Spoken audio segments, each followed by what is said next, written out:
Hello and welcome to Heaven Knows Horror. Today we are going to be taking a very nostalgic trip down memory lane to take a look at all the stuff that spooked me as a kid.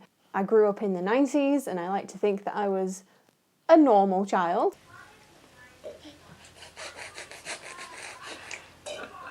Most of the time. And I like to think that I was a very happy child. Most of the time. I have 10 things on my list, so stick around to the end to see if I mention any of your childhood fears. The Moomins is the kind of show that lulls you into a false sense of security. You have these chubby little cute hippo-looking creatures. They live in this beautiful Finnish countryside with these beautiful hills. But no, there was so many characters in that cartoon that were just wrong. They were wrong. There was one called the Groke. He's basically a fat shadow with a permanent smile on his face. And then there was these weird, like, wobbly white creatures that looked like condoms with arms. I think it's just the fact that there were so many of them. It was like a zombie apocalypse, or like the Birds, if the Birds was called the condoms with arms. I thought I would go back and watch it as an adult and be like, you were being stupid as a kid, but I completely understand. The music and the sound design are all really creepy, almost like a modern horror film. And it always seems to be raining and thunderstorming in the Moomins, which does not help with the creepy atmosphere. And now on to a bit of Roald Dahl. I loved Roald Dahl's books growing up because he was the only author that seemed to not be afraid to go a little bit dark in a children's book. And nothing is darker than the 1990 movie The Witches. This movie is about witches that kill children. They don't just lock them away, they kill them just because they don't like children. This is on my list simply because of the revelation of what the Grand High Witch really looks like under her human mask that they use to lure in the children. That shit is gross. I couldn't even imagine anything that disgusting as a child. The nose, the warts, and just the fact that she just looks slimy. Ugh. This next one is a weird one because it's not like I'm scared of hot water bottles, but in the 90s there was an Australian TV program for kids called Johnson and Friends, and basically it was toys coming to life and walking around talking to each other. This was before Toy Story was even a thing, and there was this hot water bottle character in it. I don't know his name, I don't want to know his name. He's got this blank stare, and the thing that freaks me out most about this character, I think, is the sloshing noise, is when he moves around. Alfred took a shortcut. It just makes me feel sick. Plus, you can tell that this is a full-sized man in a hot water bottle costume. So just imagine being chased by a man-sized hot water bottle and tell me that's not nightmare material. And while we're on the subjects of toys coming to life and Toy Story, of course I have to mention Sid's mutant toys that he's cut up and put back together. One in particular is the baby head missing one eye and the Meccano spider body.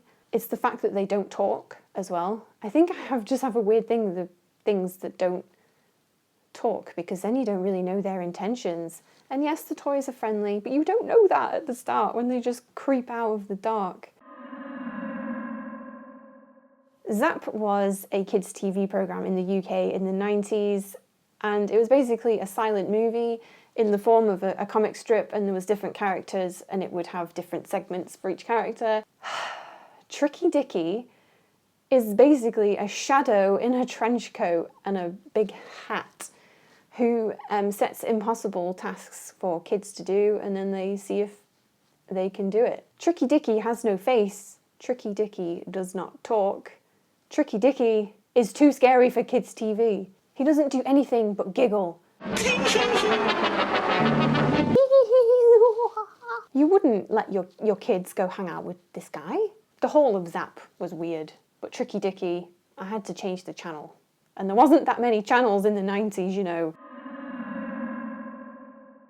Disney's Pinocchio. Where do you even start with this film?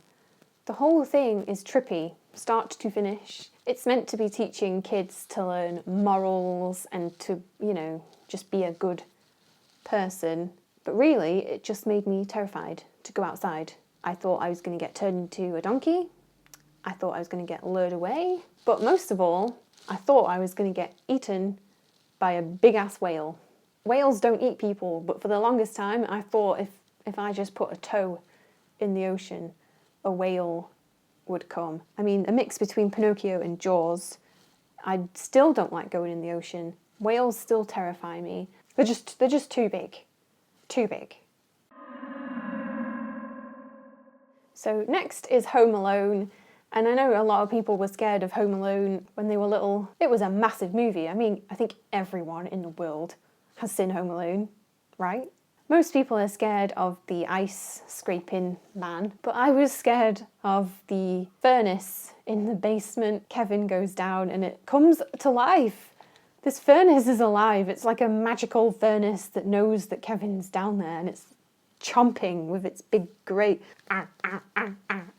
I know that it's just kind of seen through Kevin's imagination, but I was glad that my house didn't have a basement or a furnace. And there's another Disney movie on my list, and this is my favourite Disney film, surprisingly, and it is The Little Mermaid. And we are specifically talking about Ursula's garden of trapped souls. They're just twisted, they're gross, and the annoying thing is Triton probably knows that this is going on. How can all these merpeople go missing in his kingdom that he is the ruler of, and he does nothing? What kind of leader are you, Triton? He's got the magic trident, and he could fix it if he wanted to, but obviously he's too busy brushing his hair, brushing his beard, and planning concerts for no reason other than he wants his daughters to be stars. Some crap like that. Very disappointed in you, Triton. Very. And another Roald Dahl adaptation from 1989, the year after I was born. The BFG was one of my favourite movies growing up, but that was because it scared the shit out of me. I'm talking about the first part of the movie when you don't know that he's a big friendly giant, you just think he's a big fucking giant. And Sophie is in her orphanage and she spots him out the window and he sees that he's been spotted and he snatches her out of her bed. Now, as a kid, you always thought that you were safe in your bed under the covers. As long as you didn't have any limbs out, the monsters couldn't get you. So that completely shattered that illusion for me. All of the imagery in that film is trippy. The way he's running through the air with the swirly stuff and the music. Don't even get me started on the music.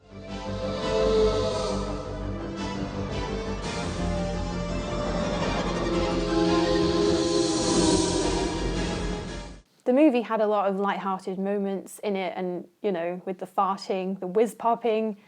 But at the heart of the story, it's about trying to stop giants from eating children. I watched the 2016 CGI movie that came out and I thought it was crap. It wasn't scary.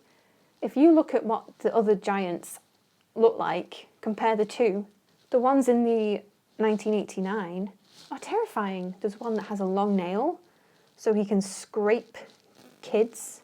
The modern one, they just look like men in kilts with no shirts on. I don't really see how that's scary. I think kids' TV has got a lot more tame. A lot. And we are at the thing that scared me the most growing up. Now, to say that I was a fan of Teenage Mutant Ninja Turtles, it would be an understatement.